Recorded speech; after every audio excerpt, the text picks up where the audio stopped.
All right, it is 9:30, so I will call this meeting to order.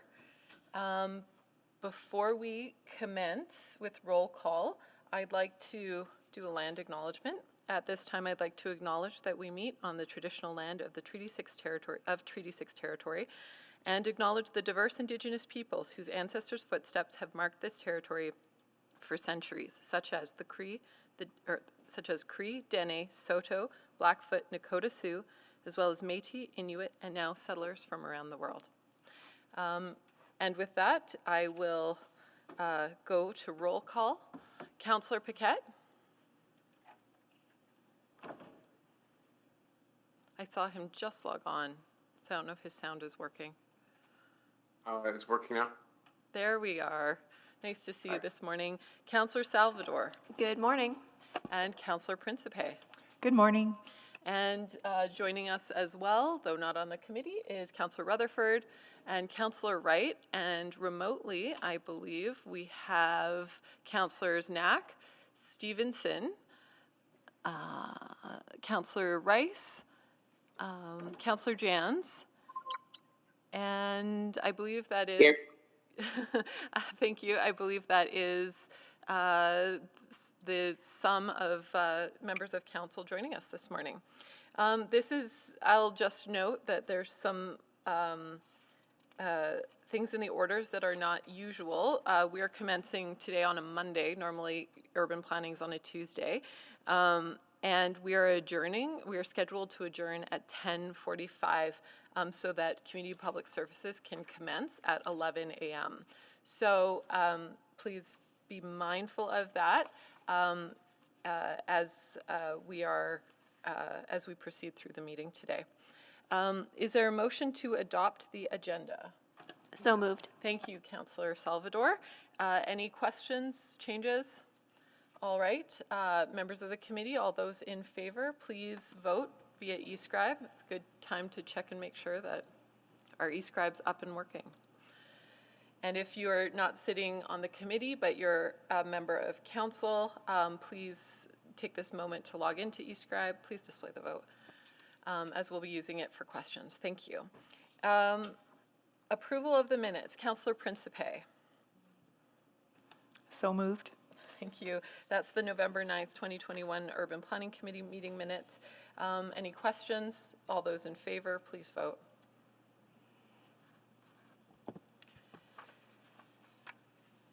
Please display the vote. We're just waiting on your vote, Madam Chair. I see you're in the right place. Yeah, Just might there not we have come are. through. Thank you. That happens more often than not around here some days. All right, that is carried. I received no notice of protocol items, so we have no protocol items to discuss. Selection of items for debate. You can, members of committee, you can just jump on if there's one of interest. Sure. I will select item 6.1, National Urban Park Initiative. Great. Any other selections? Hearing none. We do selection. See, we didn't do this last week. I'm out of practice. We selected our items for debate, and now we have to vote on items not selected for debate. All right, so we selected 6.1, and that leaves 5.2 on the menu or on the agenda. It was not selected, so please vote on the item on the reports not selected for debate. We need a mover, please. Thank you. So moved. Thank you. No debate. All right, now please show the vote. We have all the votes. Thank you. Please display. And that is carried. Requests to speak. We do have some requests to speak. So Councillor Principe, could you read in the motion for the request to speak? So request to speak that Urban Planning Committee hear from the following speakers in panels when appropriate. 6.1, National Urban Park Initiative. William Wells, North Saskatchewan River Valley Conservation Society. will be speaking remotely. Pearl Ann Reichven, Sierra Club Canada Foundation, will also be speaking remotely. Steve Donnellan with Canadian Parks and Wilderness Society will be speaking remotely. And Joe Yurkovich from the Edmonton Mountain Bike Alliance will be speaking in person. Wonderful. Any questions on that motion? All right, all those in favor, or please cast your vote.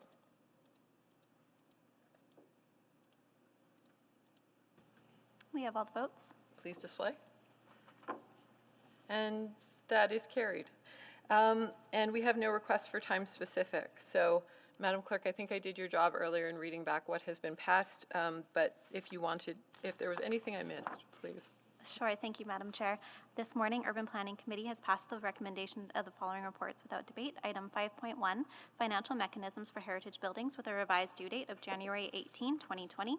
And item 5.2, Heritage Resource Management Strategy with a revised due date of January 18th, 2022. Thank you so much, Madam Clerk. All right, Councillor inquiries. I know that there was an inquiry from Councillor Jans, but I don't know if you wanted to postpone that to another meeting, Councillor Jans, because I know you received a lot of feedback on that overnight. Yeah, I guess, Madam Chair, I was wondering, I certainly can do that. I will just liaise with you and find another opportunity to do so. Because I'm not a standing member of the committee, I believe I cannot make an inquiry anyway, can I? It must be a voting member. This is the fun part of inquiries. You can do them at whatever committee the report is coming back to because it's not debatable. So you can make an inquiry at Urban Planning Committee, but you can also make an inquiry at Council, and it will come back to this committee as well, I believe.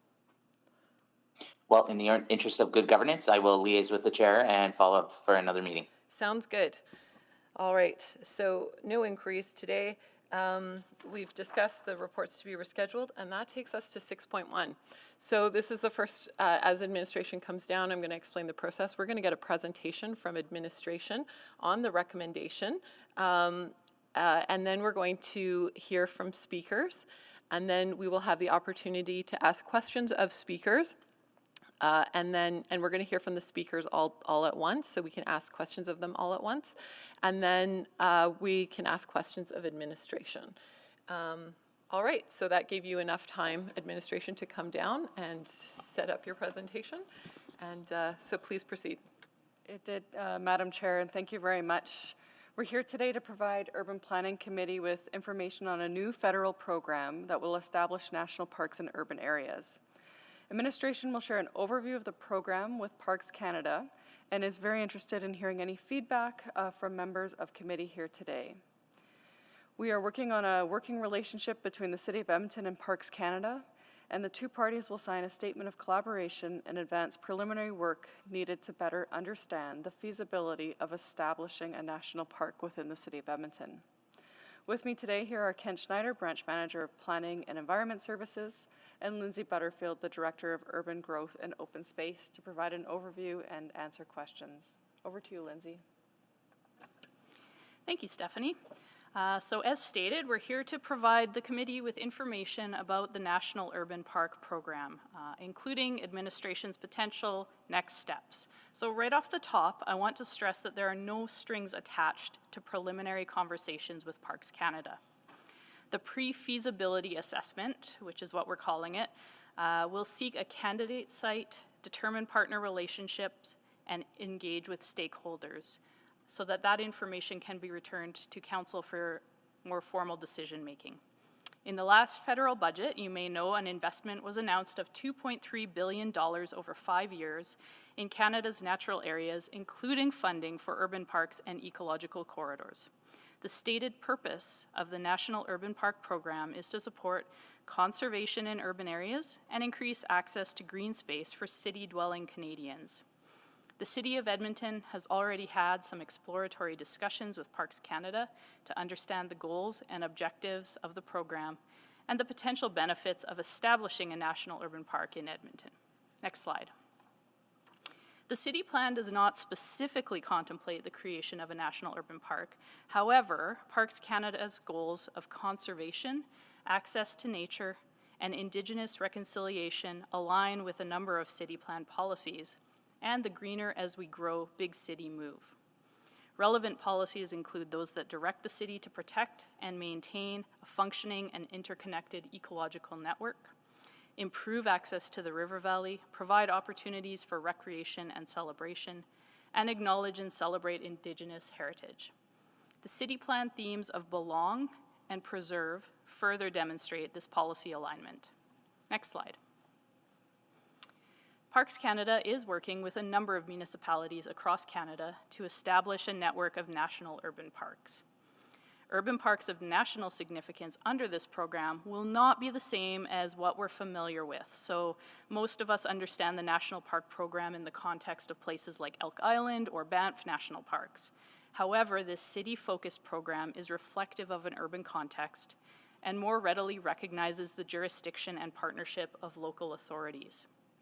The types of sites that will be contemplated for advancement through this program include those that contribute to national conservation targets, create parks accessible to large population centers, and work towards shared priorities through early and ongoing engagement, including reconciliation and climate change. A key element of the program is the opportunity to support Indigenous reconciliation by providing space for Indigenous leadership and partnerships, building nation-to-nation relationships, building capacity, and incorporating Indigenous knowledge and values into the park and its management models.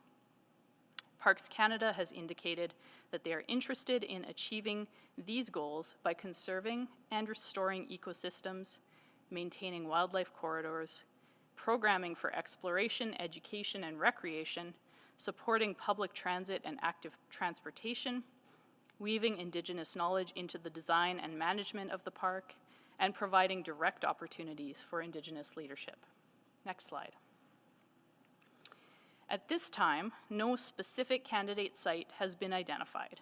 A national urban park could be established in the North Saskatchewan River Valley and Ravine system as a network of smaller sites or as an extensive continuous section of the river valley.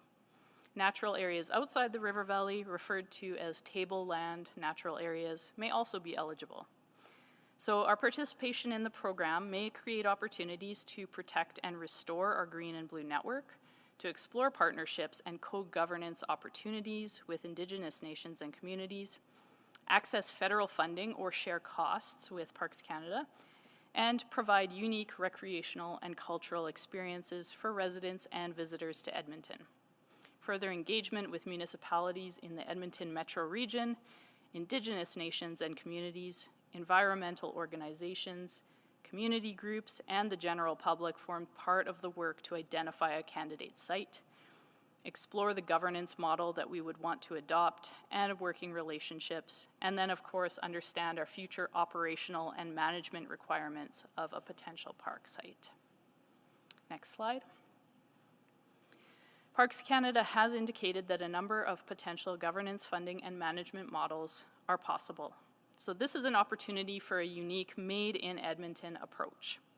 As you can imagine, there's a lot of work that will go into this, and administration has outlined some key discussion items for your consideration. And those include governance and decision-making, including possible co-management models should a park advance to establishment, the roles and responsibilities regarding land ownership, long-term management obligations, and then the day-to-day parks operations, management, and maintenance. There are also long-term land use planning and programming considerations, a better understanding of the federal jurisdiction, regulation, policies, and processes. And I want to note here that transferring land to the federal government is not a requirement of the program, and the city has a part to play in I guess, determining where the ownership lies in the long term. There are also impacts to partners, community groups, and the public at large, of course, particularly related to our spectacular special events and festivals that we're well known for in Edmonton, sports partnerships, and of course, community-led initiatives. Next slide. So Parks Canada has indicated an interest in working with the City of Edmonton and other stakeholders to determine how Parks Canada can best contribute and support the development of a national urban park. Administration intends to sign a statement of collaboration with Parks Canada, which will enable a formal working relationship and exploration of the issues that have been outlined for you today. Continuing such discussions does not commit the city to establishing a national urban park, nor does it represent a commitment for funding or resourcing.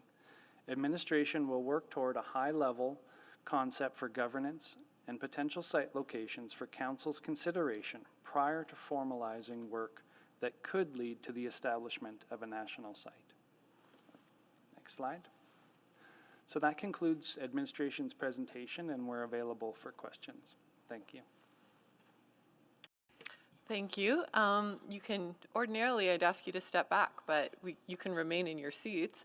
And we're going to invite our speakers now to come forward. So I believe we only have one speaker in the chamber and 3 online. So I'm going to take this moment to check in and make sure those speakers have joined us. I neglected to do that earlier. William Wells, if you could unmute yourself and just say hello.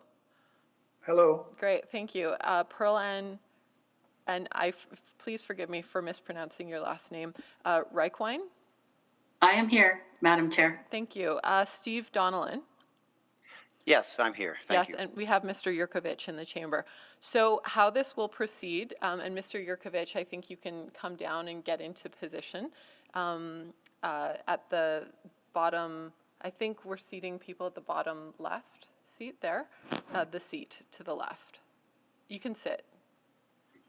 So, oh, no, sorry, to your left. Yeah, my apologies. And great, she's going to brief you.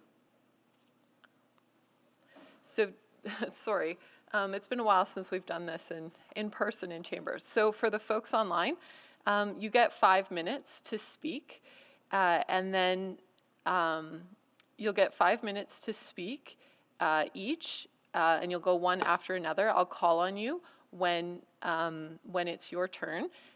We have clocks in chambers here, but I suggest that you time yourself at home, because I don't believe we're broadcasting a clock right now to give you a countdown.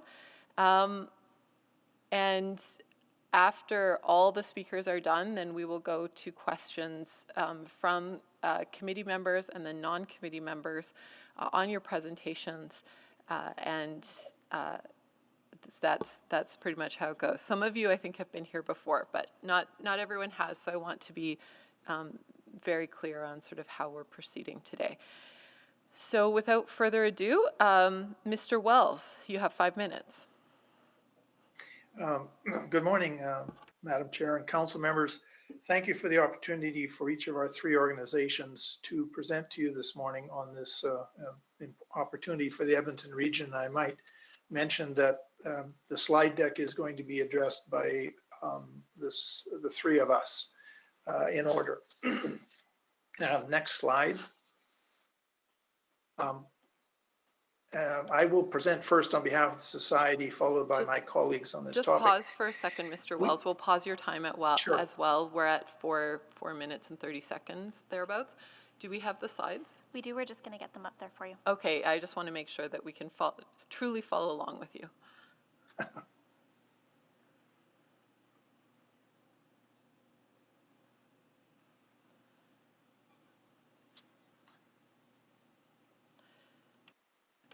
There we go. Now we have it up, and I believe you have just under 5 minutes left, so please continue. Okay, thank you very much. I'll present first on behalf of the society, and my colleagues will follow me. We believe that by acting together, we can create a greater synergy than acting individually. As you may know, the society is an Edmonton-based volunteer community organization that has advocated for the River Valley since 2007 on issues such as community and individual mental and physical health through recreation opportunities in nature. That was also emphasized, of course, during the pandemic. Ensuring and sustaining biodiversity, climate mitigation through effective policy planning, and reconciliation with Indigenous communities. Next slide. It goes without saying, and it's been mentioned a moment ago by your administration, the federal government has set objectives for itself in the context of its international agreements, and that is 25% of Canada's lands and waters by 2025 as being protected in the form of parks or other kinds of protected areas that speak to health, inclusion, reconciliation, and prosperity into the next century. We believe that a collaborative new urban park model in this region will meet the challenges of protecting nature at scale and moreover strengthening the ecological security in North America and globally. Edmonton is of course a major center and has provided leadership in the past, and we believe this is an opportunity to again provide leadership nationally and internationally. Next slide. The conversations that we've had to date have involved communities, and we'll show that in a minute, from Devon to Fort Saskatchewan in the context of this particular opportunity. And we believe that Edmonton, as Alberta's capital, working in concert with these communities up and down the river, can demonstrate that pursuing this initiative, we're acting on the learnings from the pandemic, climate change, and also developing a green economy for the future. That in that way we make both a global contribution, but also strengthen the river in our region. Next slide.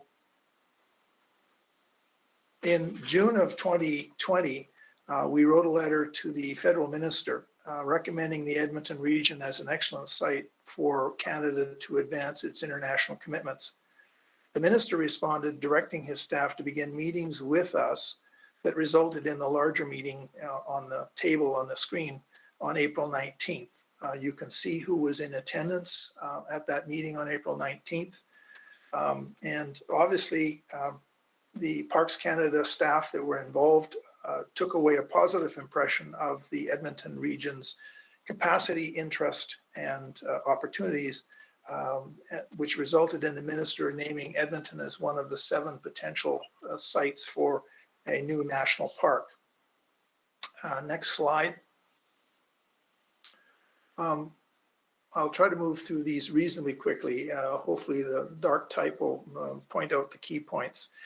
We believe by the demonstration of the April 19th meeting and other discussions that there is significant interest in the Edmonton region in pursuing this opportunity. We believe there's significant economic possibilities, not just as your administration mentioned, through the partnership with Parks Canada, but also through enhanced tourism and business opportunities that would arise because of the significance of an urban park in Edmonton. We believe that this initiative can add to Edmonton's record with respect to climate adaptation and mitigation. We believe that the pandemic has provided further evidence of the public's interest and need for further urban conservation and nature opportunities for mental and physical health. And we believe that the biodiversity assets that exist, and there are many in the Edmonton region and the river and along the river, are unique to Edmonton, and of course are at some risk going forward as Edmonton continues to grow. And as your administration pointed out, future planning is a key element of this. Better to have identified what needs to be protected before there are development applications than during that process. We believe that there are important cultural and historical components or features, both in terms of Indigenous and settlers' fabric of the Edmonton region, that deserve attention, celebration, and preservation through collaboration when the opportunity exists rather than when it becomes a problem or a crisis.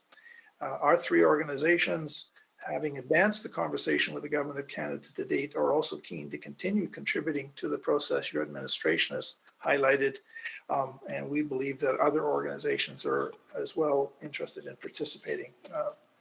Thank you, Mr. Wells. I believe okay, next slide, and then I'm done. Wait,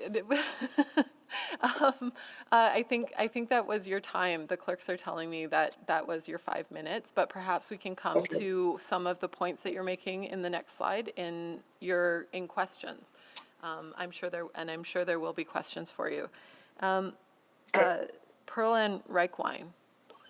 Thank you to Bill and the committee for this opportunity to speak today in favor of the National Urban Park Initiative. And I would like to underscore the key recommendation our groups are making is to adopt the administration's recommendation and go forward to sign an exploratory working agreement with Parks Canada, and also that the administration engage our partnership and others in the region in these discussions. Next slide, please. So it's a pleasure to speak to you. I am the National Urban Park Lead for Sierra Club Prairie Chapter in Edmonton, as well as being a professor of kinesiology, sport and recreation at the University of Alberta. Next slide. Sierra Club has more than 20 years of proud leadership in the urban parks and protected areas of the Edmonton metro region, the same with our Prairie Chapter. And notably, we operate wild child programs with forest schools across the Edmonton metro region. Sierra Club supports Canada's new National Urban Parks program. We're delighted that Edmonton is a forerunner, and we encourage local champions and collaborations to advance this federal initiative in the metro region and Alberta's capital, so as to fully realize the goals of nature protection and parks for all as part of a nationwide initiative. Next slide. More than a century of modern parks and stewardship has positioned us very well for landscape conservation at a larger scale that can now be achieved in collaboration with the addition of a national urban park and its funding and investment strengths and resources. We have the potential to form a national urban park in many different ways with collaborators and partnerships to showcase and preserve our natural, cultural, and agricultural heritage. Moreover, telling the stories of the many diverse peoples who have come to this gathering place for centuries on a heritage waterway.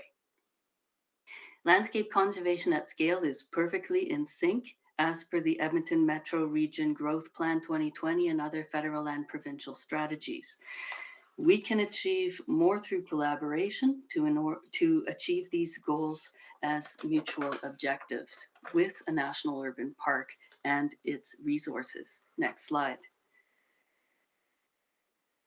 Place-based education and recreation offers heritage appreciation and, for children, healthy development. We operate 83 programs with more than 500 children across our region this year so far.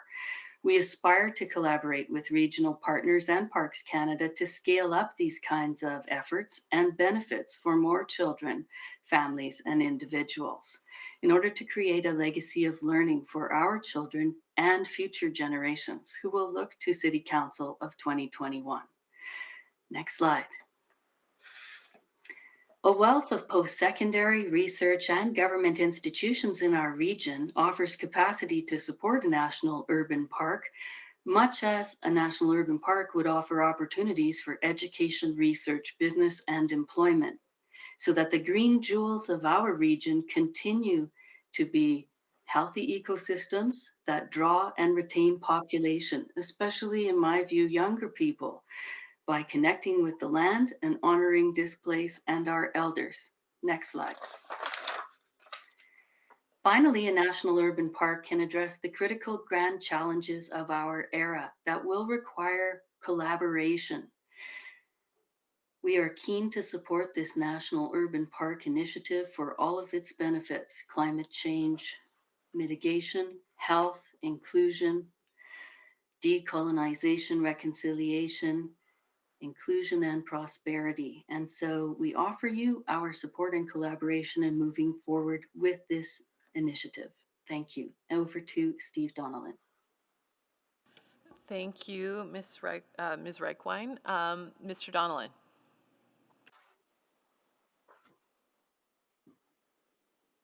Oops, sorry about that. Yeah, thank you very much. We really appreciate the opportunity to present to the committee today. My name is Steve Donlan. I am the board chair for Cpaws Northern Alberta, and I'm also a director on the North Saskatchewan River Valley Conservation Society. Next slide, please. So who is Cpaws? The Canadian Parks and Wilderness Society, which you also know of us as Cpaws, is a nonprofit conservation organization. We have a national office based in Ottawa and 13 chapters located across the country. We advocate for protection of our public lands, fresh water, and oceans through the creation of new protected areas, good management of our current protected areas, and responsible use of public lands. And we also advocate for biodiversity conservation and protection of species at risk, such as caribou and bison, which are issues for us right now. We were founded more than 50 years ago in 1968, and we advocate on behalf of thousands of members and supporters across northern Alberta, from Red Deer to the Northwest Territories border. And you've probably seen some of our campaigns recently, most notably Defend Alberta Parks campaign over the last year, and some of you perhaps even had one of our 20,000 plus lawn signs erected in your yard. I don't know. Next slide, please. Cpaws, along with the North Saskatchewan River Conservation Society and the Sierra Club Prairies chapter, believe that we can bring a lot to help move this initiative forward. We have over 50 years of experience in campaigning and succeeding in the establishment of new protected areas. Between all of our chapters and our national office, we offer a wealth of expertise and a long-standing collaborative relationship with Parks Canada. Our sister chapters are involved in all of the other campaigns for new national urban parks, including Winnipeg, Saskatoon, Windsor, and Halifax. And Cpaws was very involved in the creation of the Rouge National Park in Toronto. Our local full-time staff, currently numbering 6, and a passionate, active board of directors, hold expertise on protected areas, local conservation context, and have a strong collaborative network with other organizations. Next slide, please. So we believe that protecting nature will be key to addressing the twin crises of climate change and biodiversity loss. We don't think that we can afford to be addressing one crisis, for example, climate change, at the expense of nature and biodiversity. A national urban park will help to protect and restore a crucial ecological corridor along the North Saskatchewan River in our region. And in addition to the benefits this provides for nature and biodiversity protection, urban parks offer many other benefits, which I'm sure you have been made aware of, including improving health and well-being. We saw how many Edmontonians flocked to the river valley during the pandemic and how important that was to them. There's important educational opportunities with respect to nature, history, and Indigenous culture, and a potential infusion of funds from the federal government for the development and management of a new park in the region. We also believe the long-term economic benefits can be expected from the national status that Edmonton would receive from a national urban park. Next slide, please. Our collaborative group's vision for a Metro Edmonton National Urban Park is a park that protects and celebrates for current and future generations a diverse landscape in Canada's northernmost metropolitan region. A national urban park could link a shared regional vision for the North Saskatchewan River system from the Devon Sand Dunes all the way to Elk Island National Park and the Beaver Hills Moraine. It would be helpful in protecting and restoring an important ecological corridor and enhancing biodiversity conservation. As many of you may know, this area is ecologically important as an international flyway for migratory birds, and the park would also offer engaging and varied experiences, would inspire personal connections to the natural beauty and rich history of the region, and promote a vibrant farming community, and encourage us to discover Canada's national treasured places and wonder in a biophilic city, which we think of as Edmonton, situated in Treaty 6 and the homeland of the Métis Nation of Alberta. Next slide, please. Goals and objectives that we see for this region, Edmonton metropolitan region would be a forerunner in the national network of protected heritage and national urban park system that is being examined. Biodiversity protection, climate change mitigation, and healthy ecosystems would benefit Alberta, Canada, and the world. Indigenous leadership would strengthen the protection and presentation of natural cultural heritage. And visitors and residents would be able to experience a dynamic meeting place for diverse communities, nature, culture, and activities made accessible to the public. Thank you, Mr. Donnellan. That's your time. All right, there's one last slide. I'll let you guys have a look at it. If you put that up. Thank you. Mr. Yurkovich, and I believe there is a button to turn your microphone on, and the light should illuminate, so it doesn't catch you off guard. Right, I've got a red light. There you go. There, okay, great. So I have some slides as well.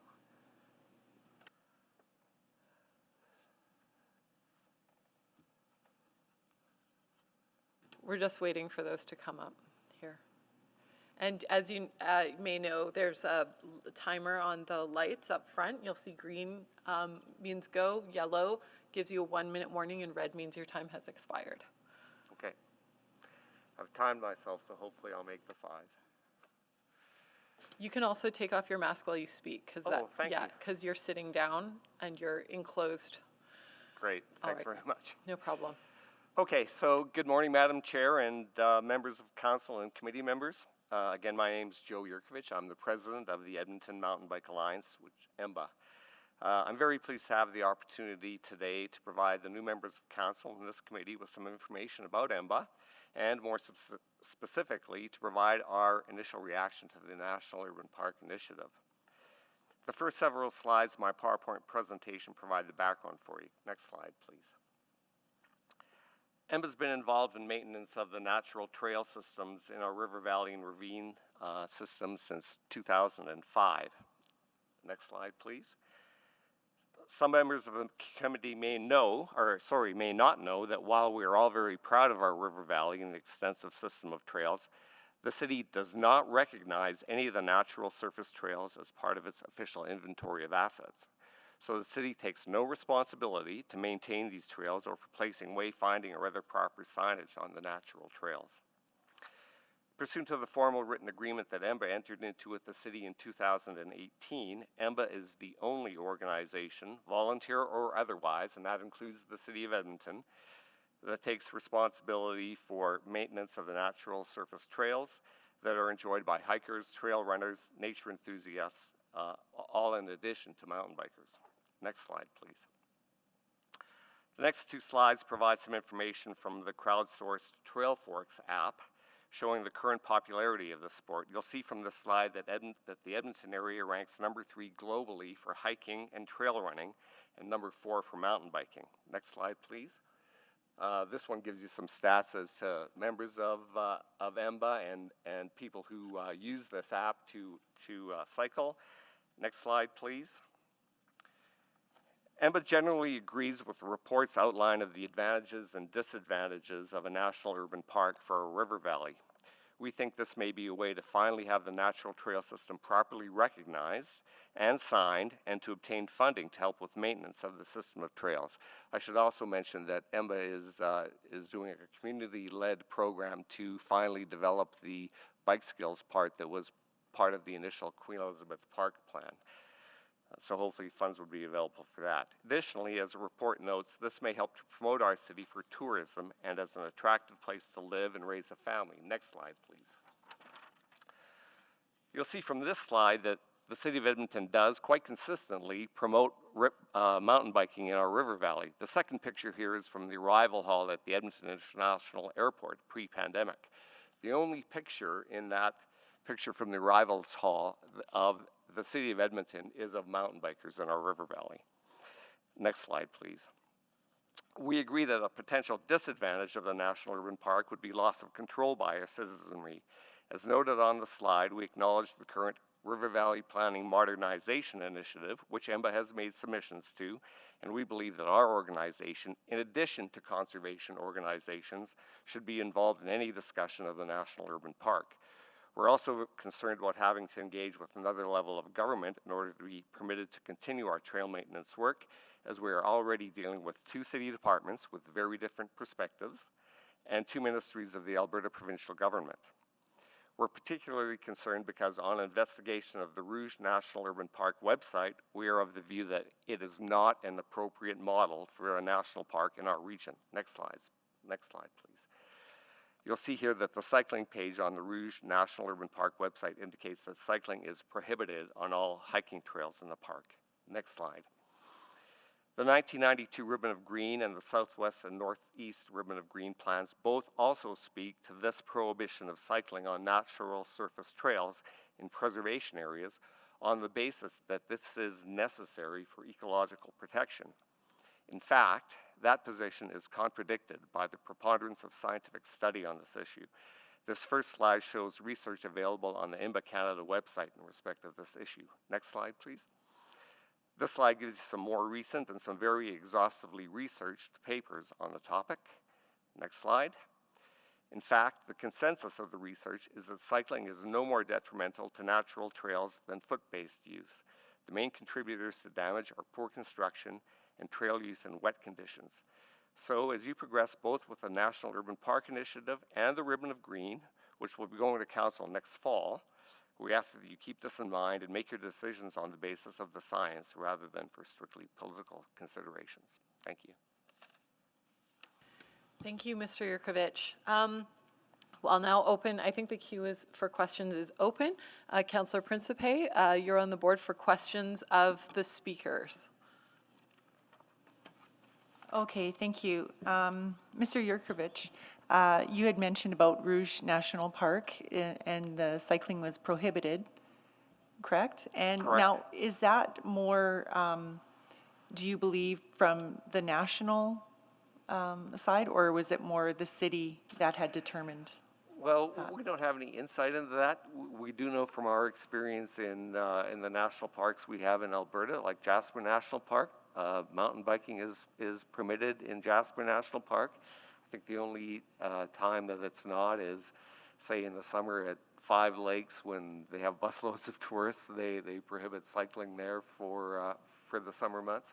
But generally speaking, in Jasper National Park, it's wide open for mountain biking. So, you know, as I mentioned, the Ribbon of Green plan does talk about preservation areas, and the 1992 plan, which came out at you know, the infancy of mountain biking as a sport, talked about only foot-based traffic, and that carried through to the Southwest and Northeast Ribbon of Green, which didn't go to council or to a public discussion.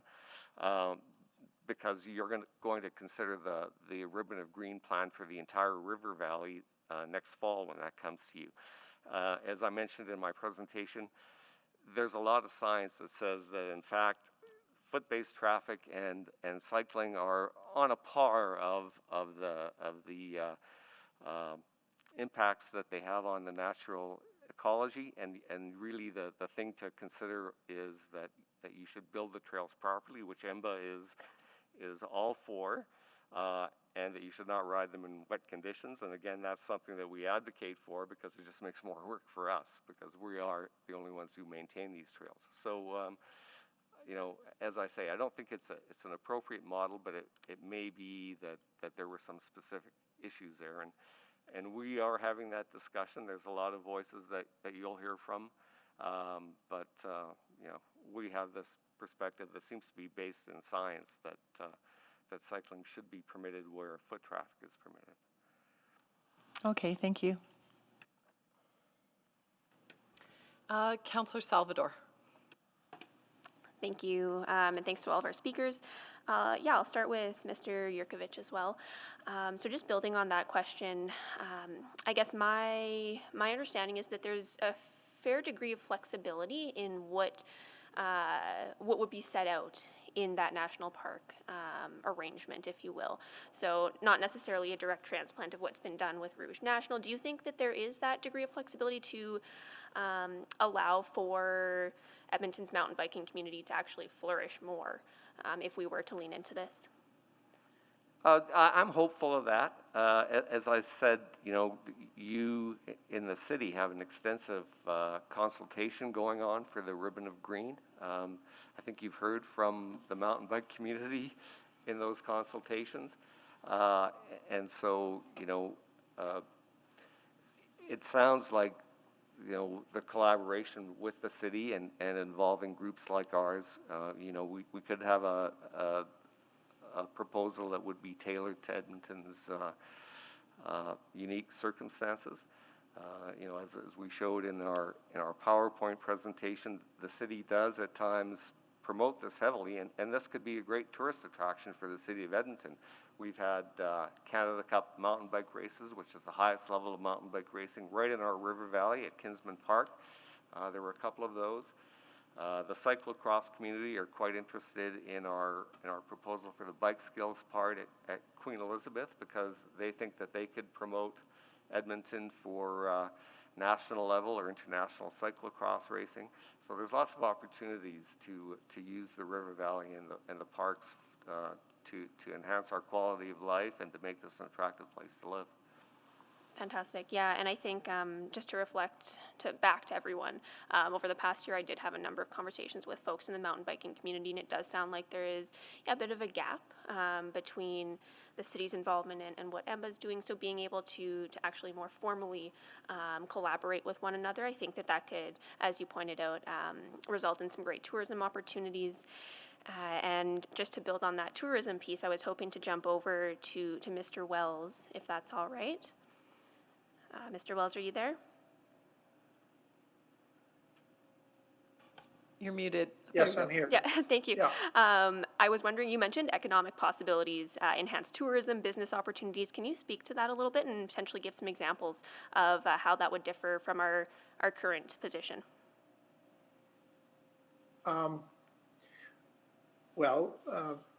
An initial observation would be that Parks Canada has dedicated in the federal budget of last spring a substantial number of dollars, I think it's 130 million, for these 7 sites. In addition, they've also put aside, I think it's 240 million to work with Indigenous organizations across the country. And so I think there's an overlap there of collaboration if the conversation includes, as we did in April 19th, the Confederacy as well as the NNA.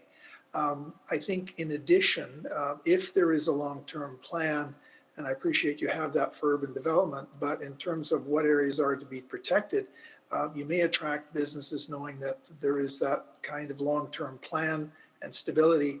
I think in addition, with Saskatoon being I guess a step ahead in terms of their commitment or their collaboration with Parks Canada, there becomes a sort of series of national parks along Highway 16 towards Jasper. So I think those are potential benefits in terms of tourism or economic activity. So those are some that come quickly to mind. I suspect that the implementation aspects of the recently concluded COP meeting in Glasgow and the one coming up next year with respect to biodiversity will accelerate the federal budget initiatives and legislative initiatives with respect to those 2 areas of concern.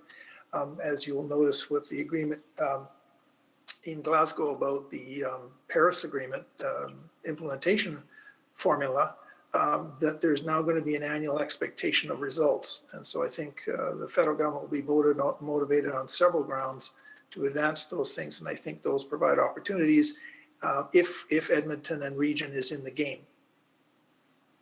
Great, thank you so much for answering that. My time is up. And I forgot to put myself on the board.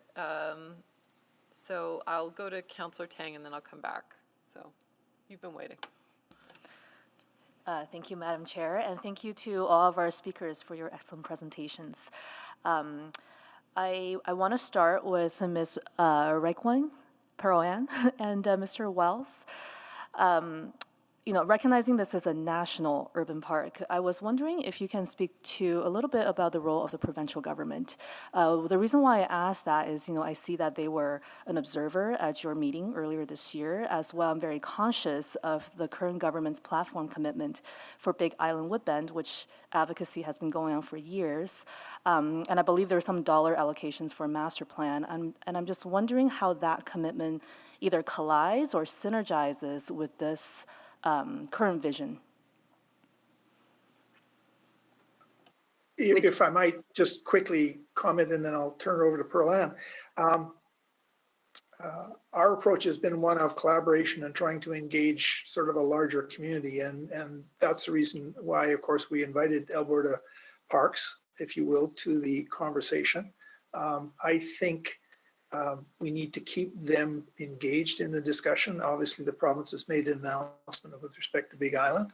And I think if Edmonton and communities surrounding Edmonton take the leadership, I think Alberta Parks will want to be part of the conversation and the process going forward. Pearl-Ann? Thank you. All of our organizations are pleased to see movement is making progress toward the creation of a provincial park at Big Island. We recognize that there are great opportunities for collaborative initiatives through intergovernmental collaboration throughout the region, and that by building on those strengths, we can move forward and advance our economy as well as the health of our population and the ecosystems that we all share on this watershed. So I hope that helps to answer part of your question, Councillor Tang, and I would say we encourage all intergovernmental collaboration toward these mutual goals. That's great, thank you. I didn't want to forget that piece, as I know, the society has been involved for quite a number of years. I guess my second question is for Mr. Donnellan. I guess in response to some of the concerns brought up by Mr. Yurkovich around Rouge, and as an organization that's been pretty closely involved in that experience, albeit a different chapter, I guess high level, and I'm sure this will be expanded upon during community engagement when we get to that stage. But what are some of the things that you think we should do differently from the Rouge experience? Yeah, so a couple of things. One specific to the mountain biking issue that was raised. Certainly I would see a different approach when it comes to what we're doing here in Edmonton. One, because we have a vibrant mountain biking community that already has been very engaged in the development and management of trails in the river valley. So I think there's probably a different context for that conversation here than perhaps there was in the Rouge itself. I can't speak specifically to the Rouge from our perspective because I don't have enough of the background of how our chapters were engaged there. But certainly, we certainly support all of the outdoor activities, including mountain biking, in a variety of the protected areas that we've been involved in, but just through appropriate planning and engagement across all of the different sectors that are involved in, participating in those. So I think that would build into, as we move forward, if there's a desire to look further at this, that we absolutely would see the mountain biking community and other activities that would be consistent with the goals and outcomes of a national urban park to be part of that conversation. Thank you. Back to you, Madam Chair. Thank you. I just have a quick question because I'm conscientious of the time here. We have about 20 meetings scheduled left in this meeting. But to our speakers, Mr. Wells, Ms. Regwine, Mr. Donnellan, you brought forward a motion here.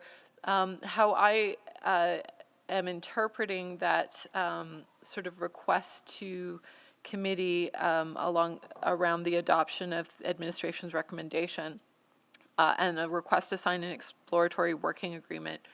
To clarify, you're looking for us to proceed as recommended, and you're looking to paraphrase a little bit, a bit of oomph to what we're talking about. I'm hearing some concern that Saskatoon is going to lap us on this, and maybe some competitiveness around not losing the opportunity to Saskatoon right away. Is that accurate? Let me start. Yes, I think, Saskatoon back in August already arrived at an exploratory or a collaborative agreement with them. If I might, to the previous question, Parks Canada has been very clear in our conversations with them over the last year or so that they do not see Rouge as a cookie cutter model in all of these 7 communities. In fact, have suggested that they all may be different from each other in terms of how they're formed and how they're managed, how they're designed.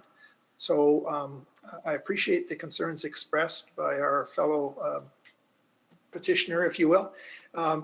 But I think so far Parks Canada, has not said it's a cookie cutter model and it'll all look like Rouge. In fact, they've said that's not the case.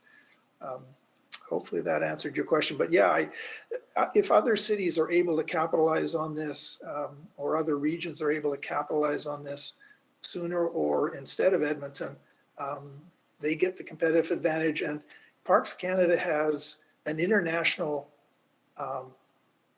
marketing appeal or reputation. And for Edmonton region to be one of those ones that Parks Canada draws people from around the world to Canada to see, I think that would be positive, and being positioned, if you will, between Saskatoon and Jasper is not a bad thing. And I'm going to put you on the spot a little bit here, but as we proceed in these discussions, if it's committee's will to accept administration's recommendation, there's going to be a lot more stakeholders, similar to the Mountain Bike Alliance, that are looking for or that have fallen in love with a specific use in the River Valley and have reservations that the making it a national urban park is going to impair or impede their ability to enjoy the River Valley, how they've come to love it. And so I understand the need for conservation and to preserve biodiversity in the River Valley, but it will be much easier, I think, if going forward, if there is a tacit understanding of sort of the different ways in which we have come to appreciate the River Valley. So my question to you is, and I'm really putting you on the spot, so you can tell me that, but how would you, coming from that conservation perspective, how would you support those different user groups in moving this forward? Well, let me take a stab at it and rely on my colleagues to jump in and save me. I think Parks Canada has identified a series of priorities, one of which is the people in nature. That's why they're suggesting urban national parks. So clearly in their own objectives, they want people to be out and appreciating and recreating in national parks, i.e. in the Edmonton region. So I think that Parks Canada is already there. I think the opportunity here is to see a big picture, if you will, a grand design involving the region. A small point, I suppose, is that Rouge National Park is 79 square kilometers. This is not sort of just a neighborhood park in Toronto. It's a major area. And I think we should be thinking big like that for the Edmonton region and not simply saying, well, it'll all be in Edmonton. And we know that Canada is already having, based on our April 19th meeting, one-on-one conversations with the Confederacy and with the MNA. So there's Edmonton and there's the other municipalities as well as the other organizations. And I think once the sort of objectives are spelled out in any kind of public process that Parks Canada and certainly we endorse, I think a lot of groups will see that there's opportunity here and less risk or worry that somehow they'll be cut out of the picture. Wonderful, thank you. I'm out of time here. I know Councillor Paquette has questions for administration. Councillor Wright, do you have questions for the speakers? Sorry, more so for administration as well. Okay, wonderful. With the consent of committee, I'd like to go to questions of administration and release our speakers. So thank you all for registering to speak and coming down and sharing your perspectives on this particular report. You're free to go now, although you do not have to. You can continue to observe from YouTube or within chambers here. So questions of administration. Councillor Paquette, you're on the board. You have 5 minutes. Oh, thank you, Matt. Do you prefer Madam Chair? Is that, You can go with that. That's all right. Yeah. okay, thank you, Madam Chair. So fantastic presentation from speakers. I just want to thank them right out of the gate, and I want to thank administration for your presentation as well. When we take into account the views expressed by our speakers, I would assume that all of those viewpoints are taken into account as we move forward. And as we move forward, there will be more opportunities for engagement with a number of stakeholders, many of whom aren't here today, but all have sort of a stakeholder kind of interest in what we're doing. I would assume that that is something that we're doing just as a matter of course. That's correct, Councillor Paquette. Yeah, so I'm excited about this. I can see the fact that the upsides overwhelmingly, I guess, cascade over top of any potential downsides, especially as Edmontonians are more engaged. Now, the other question, which was raised, which I think is a good one, is that we're probably, I would assume, also talking to our neighboring municipalities and regions, and the whole region actually, about this, aren't we? We are, Councillor Paquette. If you'd like some details, we can provide more. I'm happy at this stage because I understand that this is all, it's been very preliminary. And do you need any direction for next steps, or are you good to go? Because we're getting, especially at the doors, I can tell you, this was a hot topic, especially for the communities that were close to the Rouge Valley. They want to see this happen, and they want to see it happen yesterday. We're good to continue the work, the exploratory work with Parks Canada. At this point, we do not require any direction from committee or council in order to continue those conversations. Yeah, and when you do, that's when you'll come to us for decision Absolutely. There'll be a number of touch points with council along the way, and we will be back to report at the times that are necessary. Yeah. Okay, perfect. That sounds great. I, for one, am ready to vote and move forward. Thank you. Thank you, Councillor Paquette. Councillor Salvador. Thank you. So a number of them were just answered by Councillor Paquette's questions, but just to confirm, so as we move forward with this non-binding agreement, if it is the will of committee today, will that allow us to access funding for technical work or any studies to actually inform what comes back? Can you just confirm that? Yes, Councillor, that's Yes. correct. There will be some pre-feasibility dollars available. Okay, fantastic. Yeah, I'm also incredibly excited about this. I think that there are a long list of upsides. I do still have some questions around, potential limitations around municipal autonomy, management rights, even access for festivals. That is one lingering question, but of course, being able to answer those questions is dependent on being able to move forward. So looking forward to, supporting this. Wonderful, thank you. Councillor Wright. Hi, thank you very much. Thank you to all the presenters, if they're still online. I do understand the need to beat Saskatoon to the punch is always good, but I don't want to do that at the risk of ignoring some of the other engagement that is going on in the community, and specifically with EMBA and other stakeholders. So I'm just wondering, what is administration's plan as far as timeline for this working agreement? Given that we have not signed the statement of collaboration, we haven't gotten too detailed in the planning, but the timeline for the pre-feasibility would be about 6 to 12 months. So we would be returning to council with an update sometime in 2022. So that would able to incorporate EMBA's ribbon of green? Okay. Right. Okay, that's great. And my other question was how much money is needed to proceed, but I think by answering Councillor Salvador's question, we're not at any risk right now of funding. That's correct, Okay, yes. perfect. And I think that's all I have. Thank you very much. Thank you. Councillor Stevenson. Yes, thanks for the presentation and all the work around this initiative so far. Just wanted to build on Councillor Paquette's question.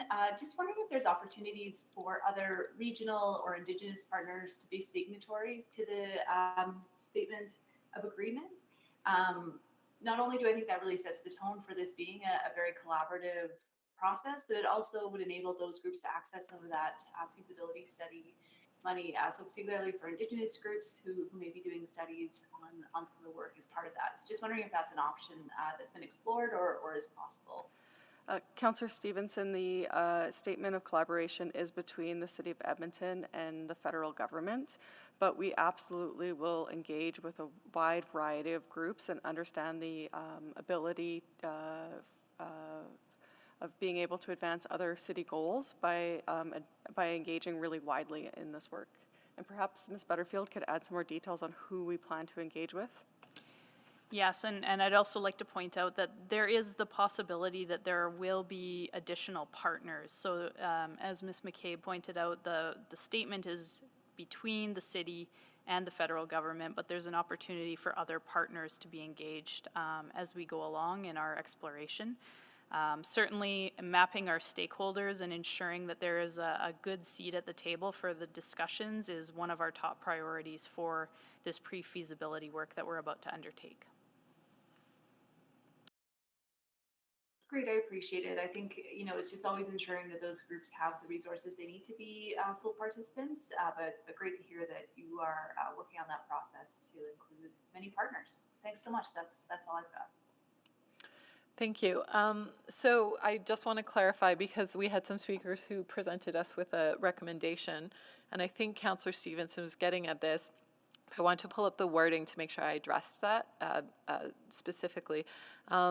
They want the exploratory working agreement with Parks Canada, which is already underway. And then the second part was that they engage in the partnership with others in the metro region. And I understand informally that you are working on that. Is there any obstacles to formalizing that as requested in this recommendation? So I have to say that agreement is provided to us by Parks Canada, so it may in part be further discussion with Parks Canada to see what the options are as far as who signs on and how they do that. Our recommendation at this point would be to proceed with the statement of collaboration with Parks Canada, start the exploration work, and if there was, as we go through that exploration, if there's a more formal agreement to have with other groups as we engage, we would bring that to council for your decision making at this time. It's just too early days right now for us to commit to say that we would formally work with one stakeholder group, because there's so many stakeholder groups that have an interest in the River Valley. All right, so to clarify, you're not saying no, just that we will get there.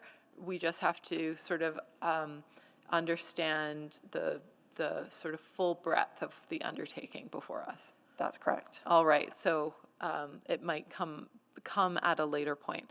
Those are my questions. I'm comfortable proceeding with administration's recommendation. Mayor Sohi has joined us, and as an ex officio member of the committee, he would like to ask some questions, so I'll go to him for questions. Thank you, and sorry for being late. I had a meeting with the Prime Minister this morning. So Edmonton is not the only municipality exploring this. There are, I understand, Saskatoon is in discussions, Halifax, Montreal. I don't know if that has been brought up in the discussions today or not, right? So we are part of a number of municipalities that are on this exploratory path. Yes, that's correct. There are a number of municipalities across the country. Yeah, and I think Rouge Park is the only national urban park. I remember I was in Ottawa then. I don't know how much control the GTA region lost because of that. So any indications based on those conversations around autonomy for municipalities? Yeah, our conversations and research into that park suggests that it may not be the model that we're wanting to go with. It definitely is not a model that Parks Canada is pushing either. So it's not required that we follow in the same governance and operations model that was undertaken there. It was also the first national urban park Right. And so there were probably some lessons learned that we can glean some new information from as well. Yeah. Okay. And and you don't have any sense at this time, because you haven't really have in-depth discussions with Parks Canada around what their kind of vision, or how do they envision that relationship? Because I've been talking about this during the campaign, but I would not in any way be in favor of losing our local autonomy in decision-making process. River Valley belongs to Edmontonians, must remain belong to Edmontonians, right? And regional partners and Indigenous and everyone else, right? So I think in your conversations, in early conversations, I think probably be able to stress that point with them. Mr. Mayor, we will definitely stress that point. We understand the importance of the River Valley for Edmontonians, as well as for achieving our goals through the city plan. So we'll make sure that we understand any drawbacks of municipal autonomy and decision-making, and make sure to engage council when we're at the crossroads with those discussions. Yeah.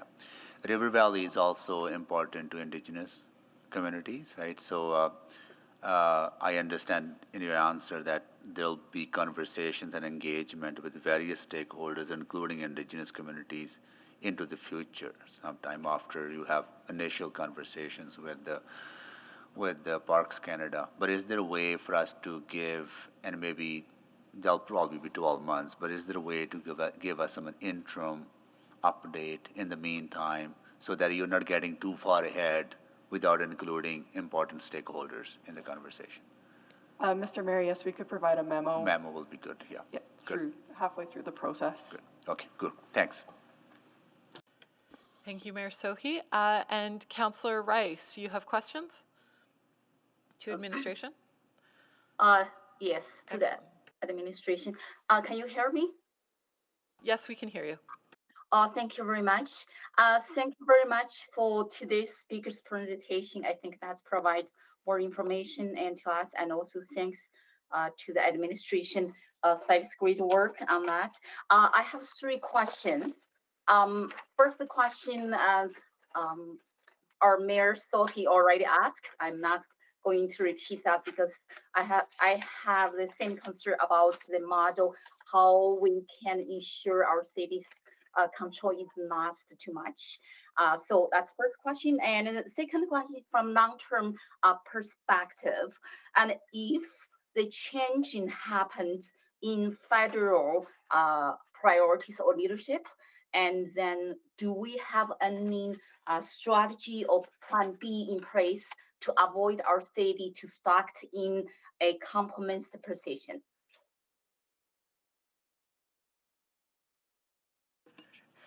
Councillor Rice, if I understand your question, it's making sure that we look at the long term, and any decisions that are being made through the long term, that we understand the trade-offs associated with that, and that we're not locked in on anything that we wouldn't want to commit to long term. Is that correct? Yes, and so I would like to say, like, for example, Plan B, and if the change happened in the federal level for the leadership, or the priorities changed, and how our city's response not changed. Yeah, we will definitely have probably a plan B, C, D, E, and F as we work through this process with Parks Canada, because we'll have to understand all of the different trade-offs associated with any of the models that they suggest to us, as well as, and that we suggest too, actually, and to understand if, to understand what the long-term and short-term implications are. So for example, are there operating impacts as a result of the decisions? Are there new development processes as a result of the decisions? So we'll work through each of those, and we'll make sure to bring them to council as required for your decision-making. Okay, thank you. So last question I have, what I heard at the door and from many residents and in our city, and then talk about the risk of this program, and then if we participate in, and then is there any mitigation strategy to avoid this risk, and for the regular Edmontonians have this access to our green spaces? And so I would like to say more like mitigation strategy, and to reduce some risks, and like Edmontonians worry about their accessibility and to our green spaces. Absolutely, we'll work through any of the risks associated with this program. It's going to be really important, but I would say that accessibility of the River Valley is going to have to be key with any decisions that are made here. It's not to restrict access to the River Valley. We understand the importance of the River Valley for Edmontonians and for equitable access for all Edmontonians to the valley. Could you provide a very specific example, and then people worry about, for example, and then if we join this program, does that mean we have to pay the money, even get to the trail, and people regularly walk on there already? Yeah, great flag, Councillor Rice, in terms of would there be user fees to access the valley? Absolutely way too early at this point of view, and I'd also say that we would want to bring any of that information to City Council, because I think that would be against the current policy direction that we have now for Edmontonians to have access to trails that are free to use, and that would be very different than current policy direction. So I will commit that you would absolutely be involved in any of those discussions, Councillor Rice. And it would not be in our intent either. We would not recommend that to Parks Canada either. Okay, thank you, wonderful. Thank you very much for your answer, and I think that's providing enough information for your communicate back to our ward.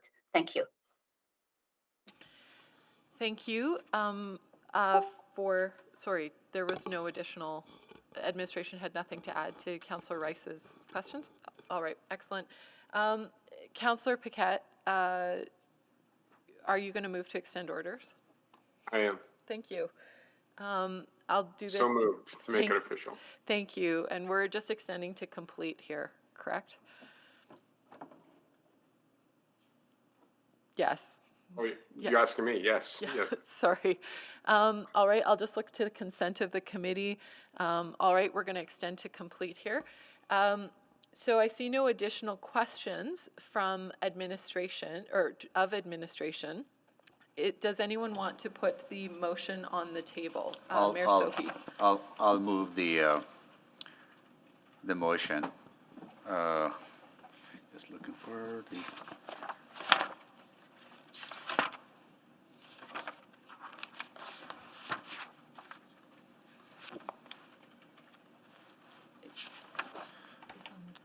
It's on the screen. Yeah. That the November 15, 2021 Urban Planning and Economy Report so-and-so be received for information.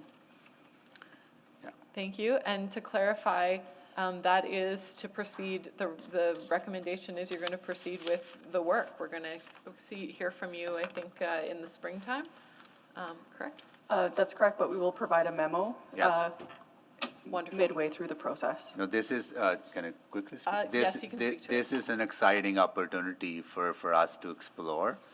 Federal government is really interested in supporting urban centers, preserve biodiversity, preserve green spaces, and make those spaces accessible for all Canadians. And so absolutely, if we can access federal support to preserve and enhance our river valley and other green spaces, excellent undertaking.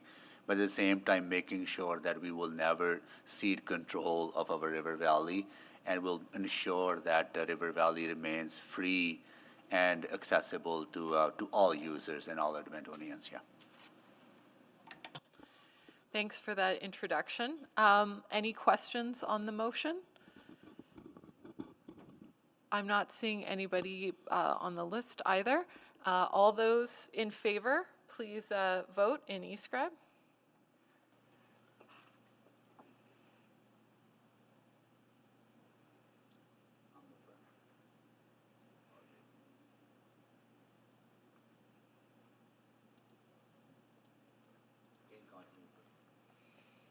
Thank you, Mayor Sohi. We have all the votes. Thank you. Please display. And that is carried. And that completes item 6.1. Responses to councillor inquiries. We had none today. We have no motions pending or private reports. Are there any notices of motions or motions without customary notice today? I'm not seeing anything. I'm not seeing any speakers. And with that, we are adjourned. Thank you. My apologies for going a bit over, but thank you for your patience. And Community Public Services will commence in 10 minutes.